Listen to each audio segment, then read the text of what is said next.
सवाल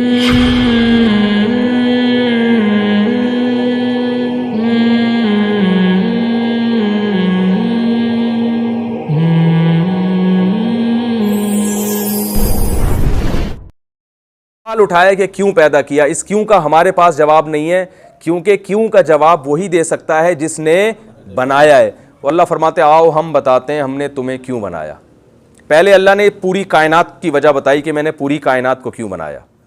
एक आयत ऐसी जामे अल्लाह ने नाजिल की, फरमाया वसख्खर लकुम मा फिस समावाति व मा फिल अर्दी जमीअम मिन्हु। क्या अजीब मुबालगा इस आयत में।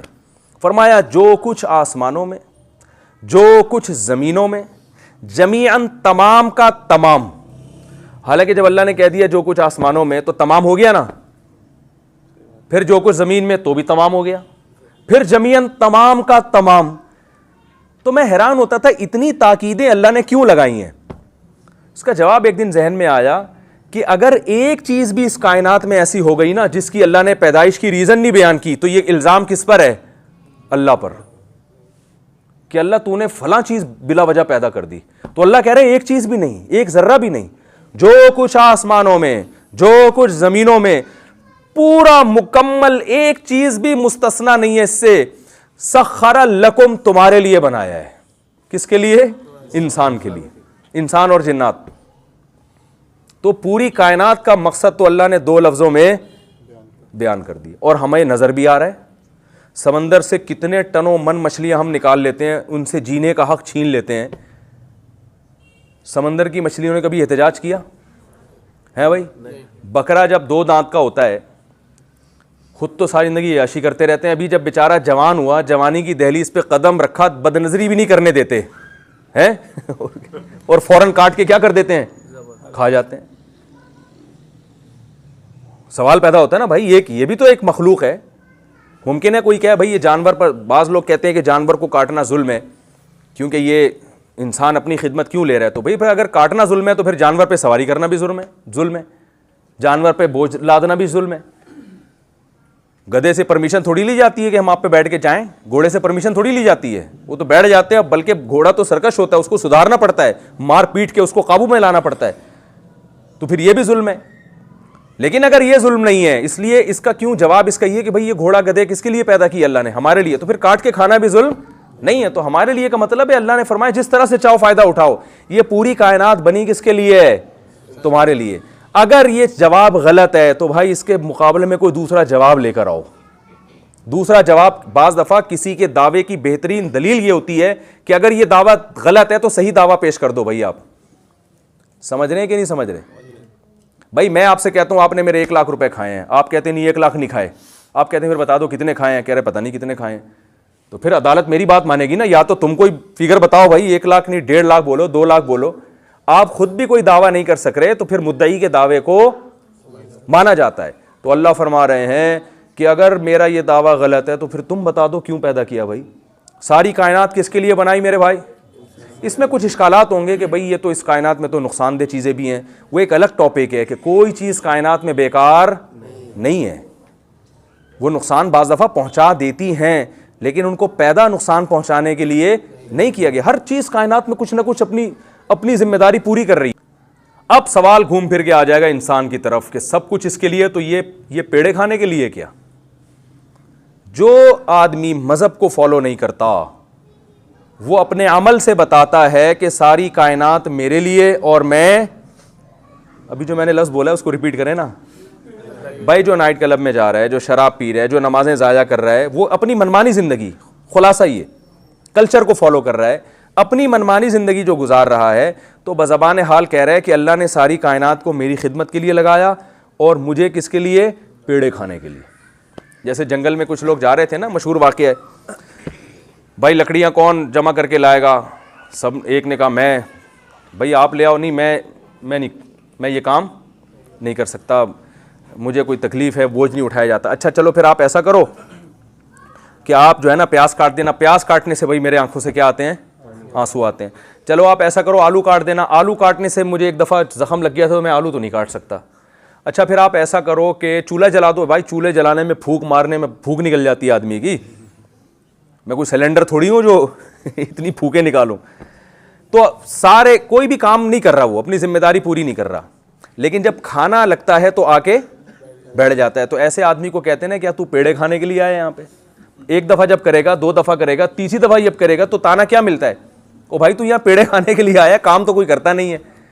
तो मेरे भाई, जो लोग सिर्फ लाइफ का मकसद ये समझते हैं कि इंजॉय करना, इंटरटेनमेंट, आज फला मूवी देख ली, आज फला ड्रामा देख लिया, आज फला, आप बोर हो रहे हैं तो यार बोर हो रहे हैं, तो भाई हम तो हैरान होते हैं कि टाइम को तो अगर उलमा तो ये कहते हैं बस चले तो इसको किसी तरह रोक लिया जाए,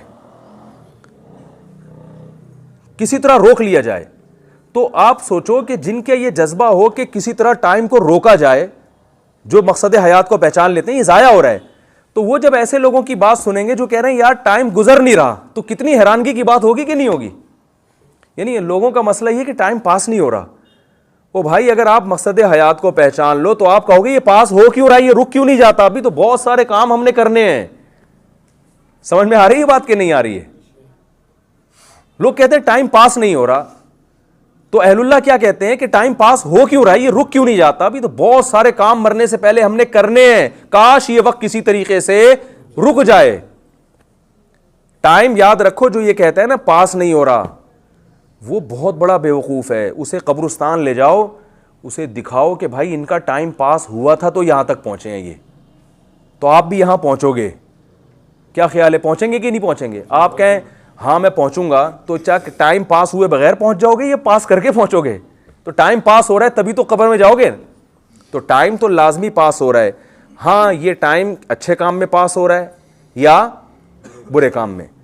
तो अब क्या होता है कि लोग क्या करते हैं, भाई टाइम पास नहीं हो रहा तो गाना सुन लिया, वो फलाने की गीबत कर ली, और चलो यार इस डब्बू में जाके, स्नूकर क्लब में वहाँ जाके वो 2-2 घंटे वो उस पर शॉट मारते रहते हैं बैठ के, और बस वो एंटरटेनमेंट। मकसद हयात क्या है?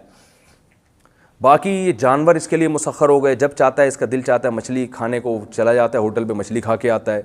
उस मछली को कितनी टेंशन से निकाला होता है, वो कैसे मौत के घाट उतारा होता है उसको।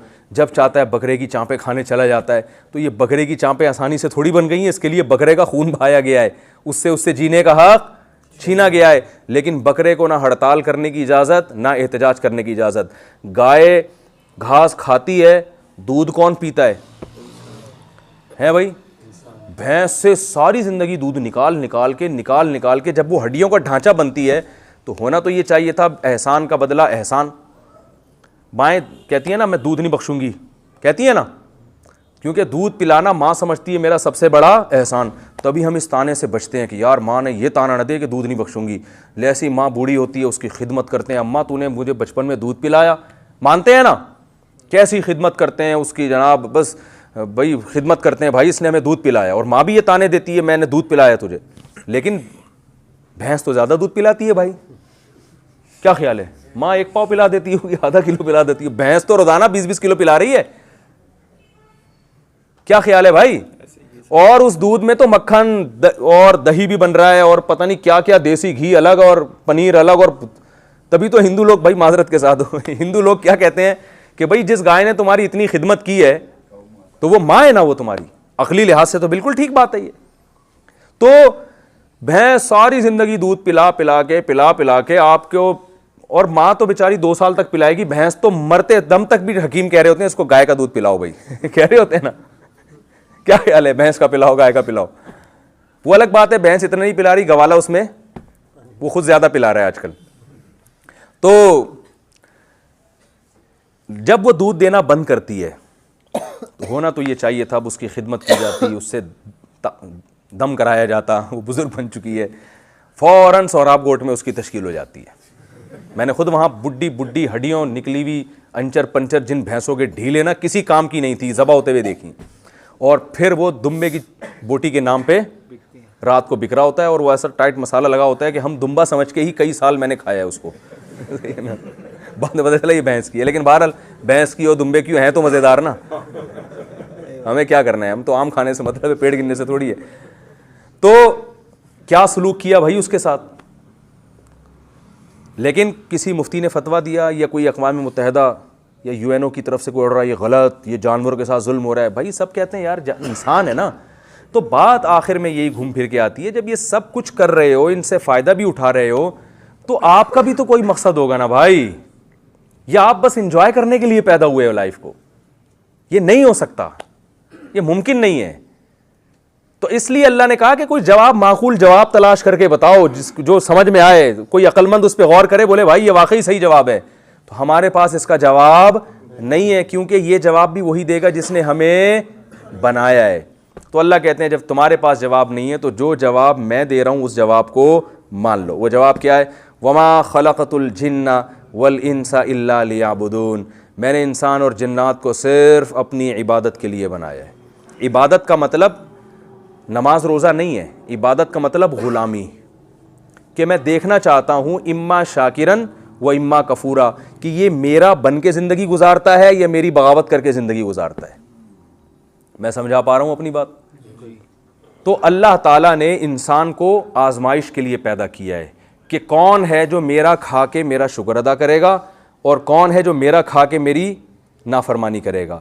अब अल्लाह का शुक्र अदा करने के लिए ज़रूरी है कि उसके अहकाम पे चला जाए, उसकी नेमतों को उसकी मर्ज़ी के मुताबिक इस्तेमाल किया जाए और उसकी नाफरमानी ना की जाए। तो मर्ज़ी के मुताबिक जब ही चलेंगे ना, हमें पता भी होगा कि वो चाहता क्या है अपने बंदों से। क्या ख्याल है भाई? तो ये चाहत इस्लाम के अलावा दुनिया का कोई मज़हब नहीं बताता। ये सिर्फ इस्लाम ही बताता है कि अल्लाह अपने बंदों से चाहता क्या है, और इस्लाम के पास इसके मजबूत दलाइल हैं कि ये अल्लाह का कलाम है। दुनिया में कोई ऐसी गाइडेंस नहीं है, कोई ऐसी किताब नहीं है कुरान के अलावा जो आपको बताए कि अल्लाह अपने बंदों से क्या चाहता है। तौरात और इंजील तहरीफ हो चुकी है, वो जब आप पढ़ेंगे तो आपकी समझ में ही नहीं आएगी। वो खुद गैर मुस्लिम मानते हैं, यहूद और नसारा, कि ये गाइड नहीं कर सकती